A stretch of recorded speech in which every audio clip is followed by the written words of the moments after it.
55 Canadians and 30 permanent residents lost their lives when the Iranian regime shot down their plane in January.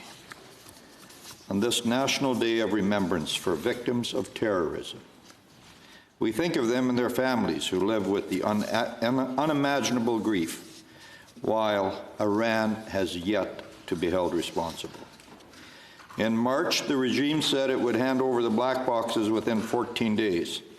Months later, this has not occurred, even though our Prime Minister bowed his head to the Iranian Foreign Minister and shook his hand. Nothing happened. The families of flight PS 752 say the bodies of their loved ones were looted and their coffins desecrated. They want to see a plan and a timetable from the Government of Canada on how it will hold this terrorist Iranian regime to account. Mr. Leader, will your government provide these families with your plans in this regard? From this point forward, how will you seek justice for their loved ones? Senator Gold. Thank you for your question.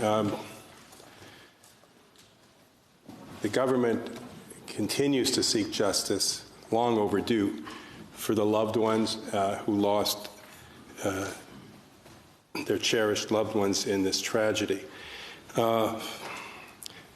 I've been advised that on June 22nd this year, Minister Champagne spoke directly with his counterpart, the Iranian Foreign Minister, emphasizing that Iran must cooperate immediately to provide a comprehensive and transparent investigation into the shooting down of the plane and to provide compensation to the families.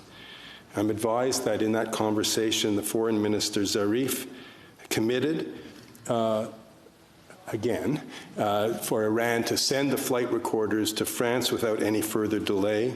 And I'm also advised that the Foreign Minister agreed to enter into negotiations for reparations for the victims' families.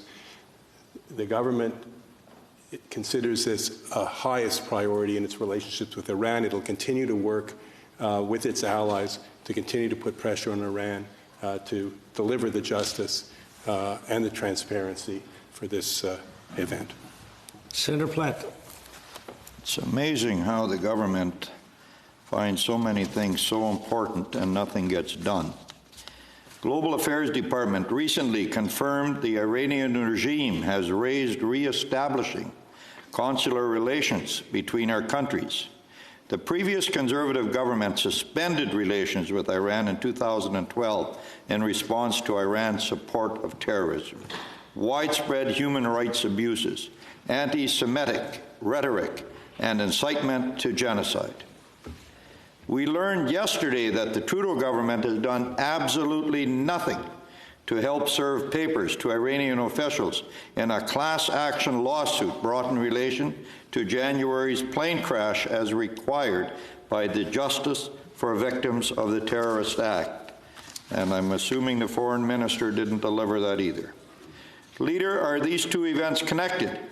Did your government refuse to assist the class action lawsuit because you want to reestablish former ties with the Iranian regime? And can you assure this chamber that the government will not be retracting the Justice for Victims of Terrorist Act as the price of normalizing relations with Iran?